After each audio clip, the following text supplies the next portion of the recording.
With us now, here on the Hill, Kevin O'Leary, chairman of O'Leary Ventures, big-time movie star who I am told is out in Los Angeles for the Golden Globes because, as you might know, he's in the smashing hit Marty Supreme. Back with us once again here on the Hill. Mr. Wonderful, congratulations on that.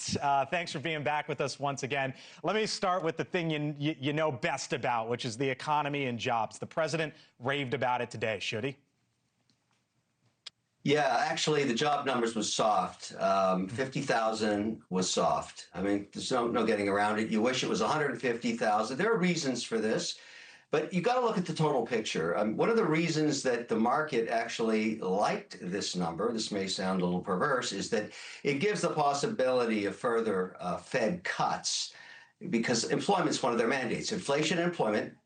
Those are the two mandates of the Fed. So now you've got a situation where, as you detailed, a slowing of the economy in terms of job growth.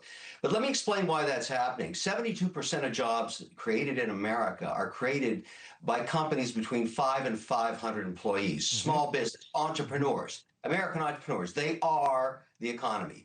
And so anytime they have concerns about what's going on, they slow down in terms of hiring, and they slow down a little bit on how they use their capital, CapEx, and how much inventory they have, and all the rest of that. So let's talk about what those uncertainties are right now. As you know, today we were expecting a ruling from the Supreme Court about tariffs. Didn't happen, yep.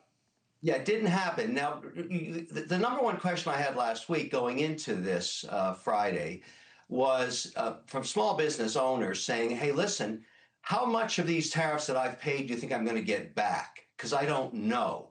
And I won't know until the Supreme Court rules. And I think what's going to happen with this ruling is it's not going to be a binary black or white. I think some elements of trade policy should remain with the executive, and they will. Yeah.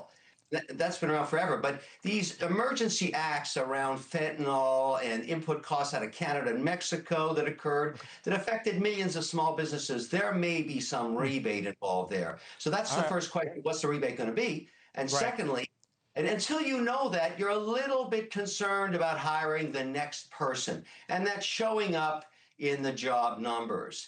Kevin, I think the average person at home probably is sitting back and looking at this, and they know how they feel, and they know what they're thinking, and they see the headlines, and they might just wonder, what's 2026 going to be like, and am I going to make more money? What would you tell them? I'm optimistic. I really am. And one of the reasons is I just got back last night from Utah. Now, when's the last time you went to Salt Lake City? I haven't been there. It's been a while. I was a kid.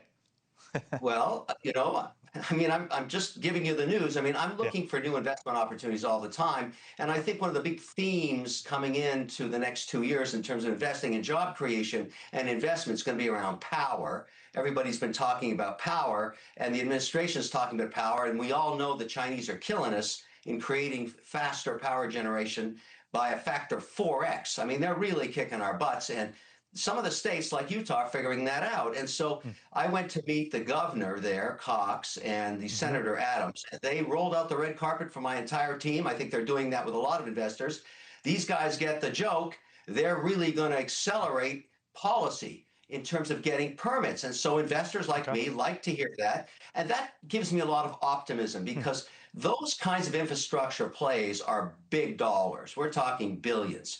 And so I've been saying this for quite a while. There's competition between states. There are winner states and there are loser states. I wouldn't be going to California to think about investing in infrastructure, and I wouldn't be going to New York.